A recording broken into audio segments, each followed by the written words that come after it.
नूराबाद के ज़ेरे साया पलने वाले 3 बच्चों जैसे आम इंसान ना थे। उनकी आंखों में चमक थी, जैसे सितारों का नूर इनमें कैद हो। इमरान बहादुरी में सबसे आगे, जाहिद अक्ल और दनाई में बेमिसाल, और सारा की मुस्कुराहट में किसी परी की झलक। वक्त गुजरता गया, इनकी शोहरत शहर भर में फैल गई। लोग कहते थे ये बच्चे जमीन के नहीं, आसमान के तोहफे हैं। ये खबर बादशाह के कानों तक जा पहुंची। उसने उन्हें दरबार में बुलाया। जब तीनों आए तो दरबार की फिजा बदल गई, जैसे दीवारों पर तलस्मी रोशनी पड़ गई हो। बादशाह ने सवाल किया और इमरान और जाहिद के जवाबात दानिश के मोतियों जैसे निकले। फिर जब सारा ने लब खोले तो इसकी आवाज में ऐसी गूंज थी कि सबके दिल लरस उठे।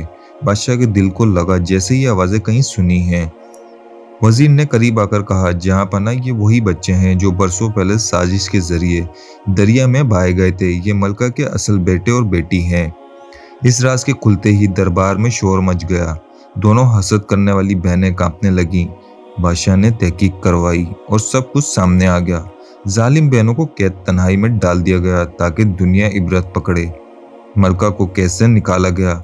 जब माँ और बच्चे बरसों बाद मिले तो मंजर देखने वाला था।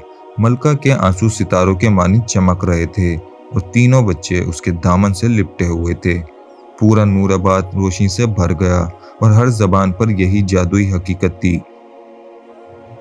हसद का अंजाम हमेशा अंधेरा है, मगर सब्र और सच्चाई वो रोशनी है जो अंधेरों को भी निगल लेती है। उम्मीद करता हूँ दोस्तों आप लोगों को ये कहानी पसंद आई होगी। अगर अच्छी लगी तो लाइक करें, शेयर करें और हमारे चैनल को सब्सक्राइब करें।